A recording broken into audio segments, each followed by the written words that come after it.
Guys, this is just a fun one today, okay? I wanted to do the future, like say 400-500 years from now, just to try and tune in and see what images I get. Hold on, I'm going to lift the blind up because it's going to be really annoying, these patterns. So this is just for fun today, okay? Just for fun. These are the images I got on the information, and it was actually really interesting. And I'm terrible at science, I'm going to say that to you now. I'm shocking at science at school, which makes it hard because it makes it harder for them to try and explain things to me and then me explain it to you because I did so badly at science. But ultimately, I think a lot of films we see, like I remember watching Back to the Future where they had hoverboards in the 80s, and I was like, oh my God, like when I'm an adult, I'm going to have a hoverboard. It's nothing like that, is it? You know, they always show what will year 2000 be like when they make these films in the 60s, you know, and it's nothing like it is now. But I did have, this is hundreds, literally. I think I said I want to know 500 years away, okay? It's like cars are like hoverboards, and this is the science bit, which I don't bloody understand, if I'm honest. It's like I wanted to create a hoverboard at school where I had, have you ever had two opposing magnets where you turn them over and they, you can't, it's like trying to push them together and they're bouncing off each other. I wanted to create a hoverboard at school when I was 14 using magnets, reverse magnets. So literally creating a channel with a long magnet pathway. And then on the hoverboard, it would have a magnet as well. And it would be opposing forces to make it flow. That's how I saw it when I was like 14. Now, it's interesting because this is what they're showing it to me as now, that it would literally be working off of Earth's magnetic field in opposing forces. What the hell, guys? I had my hair up, it's fluffy as hell. So it's like opposing forces, a bit like magnets. So the transport will be using Earth's magnetic field to kind of hover in a way, kind of float. And I kept hearing Earth's magnetic field, and opposing forces. So it is actually very similar to the Back to the Future thing with the magnets I had visioned in my head when I was a kid, you know. Now, when it comes to water, it said water will be purified by crystals. Now, I don't know if you've seen, but there's these actual water bottles. This is a bit when my battery dies on my laptop, great, because I've written it all down, the information. You get these water bottles, okay, now with a crystal at the bottom that is said to like purify the water. And I do believe in crystals and their energetic properties, by the way. But it was just, it's almost like a fad now and they're everywhere. But they're actually showing crystals being used to purify massive amounts of water, like reservoirs. Remember, this isn't now, guys. This is way, way beyond the future. But it's like we're going to be using Earth more and Earth's minerals to help heal the Earth. Do you know what? That actually makes sense. It's like they're trying to show me now is in when you have a bandage and you cover it all up, you actually need the air to help the wound heal, and your own body can actually heal the wound. So it's almost like to heal Earth, it will be Earth that heals itself. You will be using natural products of the Earth to heal it, crystal being a natural product. So that's actually quite interesting as well. Now, when it came to cities, this made me laugh because the moment I asked about cities, I got an image of the Wizard of Oz, the crystal castle kind of thing. And it's like, it's not made of crystal, but it's some kind of thing that's almost like, you know, when you get glass crystals, as in, you can actually get wine glasses that are called crystal glasses. Oh my God, listen to me getting confused already.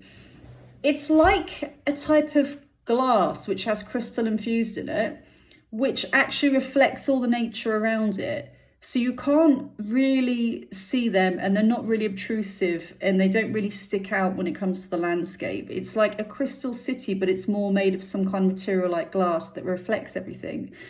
And it's like when you get closer to it, you can actually see it more clearly. You can see different levels and different houses and things like that.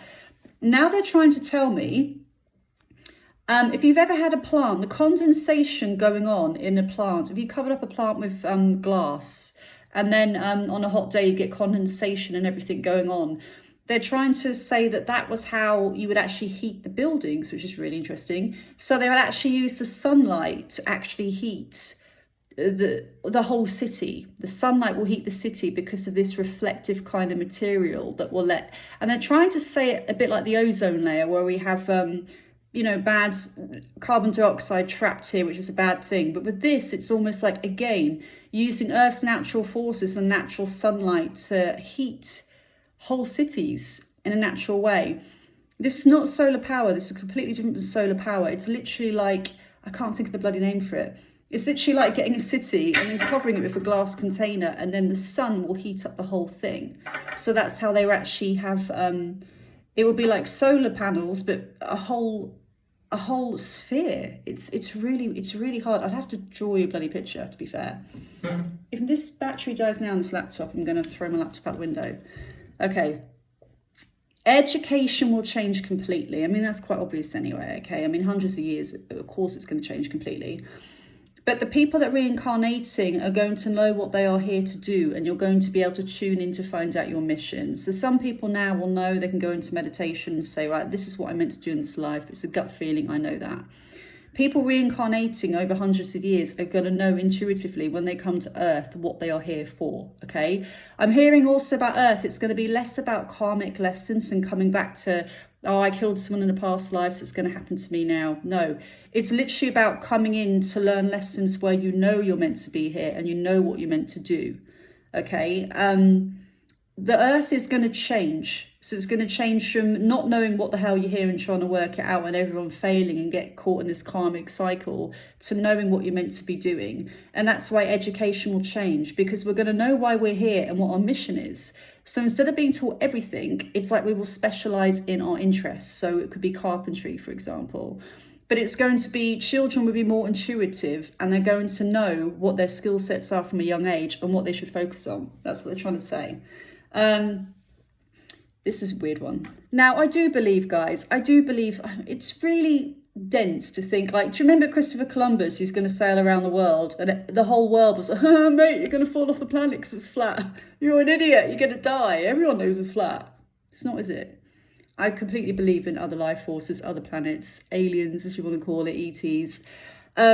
Now, repopulation of other planets. Now, this isn't down to us. If it wasn't for them helping us, there's no way we could do this in 400 or 500 years. I really don't believe we could at all. They've always been around helping us with technology, for sure, guys. Come on. I mean, it's like we can't even get to... I know I'm not going to go about the whole moon conspiracy right now, but bloody hell, we can't even reach planets or our own solar system. There's billions and billions and billions of different star systems and literally solar systems, galaxies out there. And we've been to one of ours, apparently the moon, one of ours, okay? And we think we are entitled enough to believe that no one else is there because we would have found it yet. That's like the Christopher Columbus thing. Oh, mate, you're going to fall off the edge of the earth. And until you try, you're not going to find it. We don't know anything yet. We don't know anything. It's really, for me, it's just being practical, for God's sake. It's like literally, we are one grain of sand on a beach. We haven't seen the other side of the beach yet. We don't know anything. We don't know anything. So it's really stupid. And the way I see it is just imagine it's just us here and we're just the only ones. And there's no one else out of all these billions of planets that we've never even visited before. Sorry, around there. So ultimately, there will be other planets we can repopulate. But that's thanks to our specific words here, Space Force. People we already work with. It's like an actual a force, like a space force, that would be helping us. Now, there's also other planets like Earth, which also need to be inhabited. So it's like they're trying to show it to me as in a backyard, like an allotment, where everything's kind of overgrown and you can't really grow any crops there, and it's just an absolute mess. Well, I wouldn't say it's a mess. It sounds quite beautiful, to be fair, is how I've started. But to be inhabited, we would have to go in there and try and build homes and things along those lines. There are other planets like Earth. They're not exactly like Earth, obviously, but where we could inhabit them, but we would need the Space Force, is what I keep getting, to help us to do that, because we haven't got the technology to do it now, move all of us off. But it's like they're trying to show it as in an allotment where no one's worked on it and it's completely overgrown, but it is habitable and we could live there. Okay, I know that sounds way out right now to some of you, but hey, welcome to my channel. And the last thing I saw here, actually I've got a few more things. When it comes to healing, most people will be able to see aura colours and find out ways to treat the body before any disease is actually allowed to enter it. So it's like a deterrent. It's literally like you don't have to see auras with your eyes. You can literally go to somewhere where it's like a scanner and they can sense which part of your auric field, etheric field is damaged. Because usually what happens is, my belief as well, that part there's different layers of us, okay, energetically. The outer layers can get damaged before it actually comes physical. So it's going to be common knowledge that people can see dark spots on the auric field. It's not like specific healers, okay? It'll be pretty much, everyone will know this. And there's a scanner where you can go in and detect things before it happens, which is incredible. That was really fascinating to me, that it's like a machine which can detect the weaknesses way down on these on these layers before it even touches us. Right, last two. The B one was really weird. Okay, remineralizing. Don't even get the guys, I don't even say that right. Remineralizing the soil again using crystals. Again, they keep saying we're using earth to heal earth. It's nothing to do with pesticides or anything like that. And this is really weird, okay?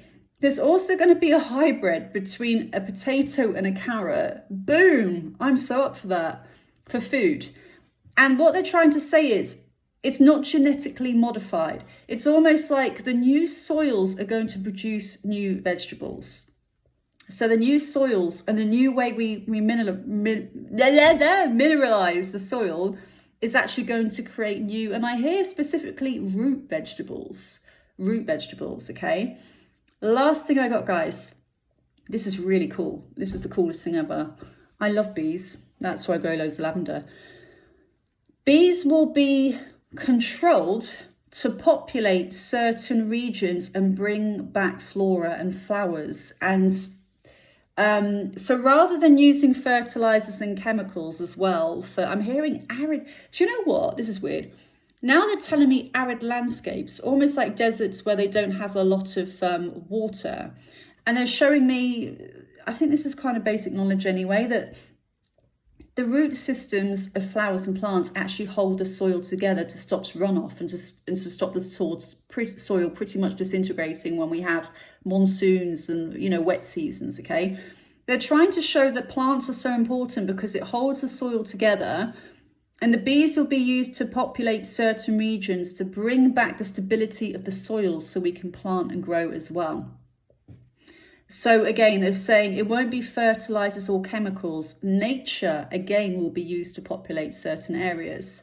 And lastly, I heard land will rise and land will fall. This is nothing new, guys. This is nothing new. I mean, we got volcanoes and the land's topography is the word. Oh, shit, there's my science again. Topography. Sorry.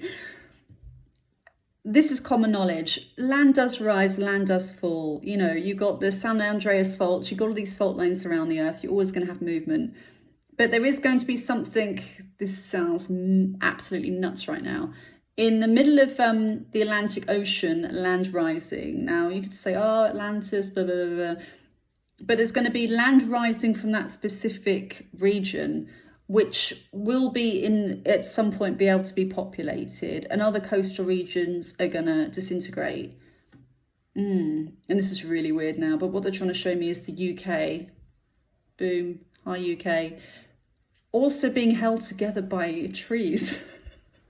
So again, our usual defense mechanisms of barriers and around the coastal regions, okay, I grew up by the coast, to support the cliffs and make sure not more land is lost due to erosion. It's going to be used more, and this is hundreds of years into the future again, it's going to be more to do with forest holding the land together, so there's less runoff and less. This is a big thing they keep trying to show me about the soil, about replanting areas, and the roots of the trees and the roots of the plants and everything combined is what actually keeps the soil together, and that's what's going to protect it. So ultimately, I feel nature is going to help nature, basically. So we better get out of their effing way, hadn't we? That's it. That is it. That's what I got. I really love these things, by the way. I love doing readings like this. And yeah, I should do some more. All right. Love you guys. Bye.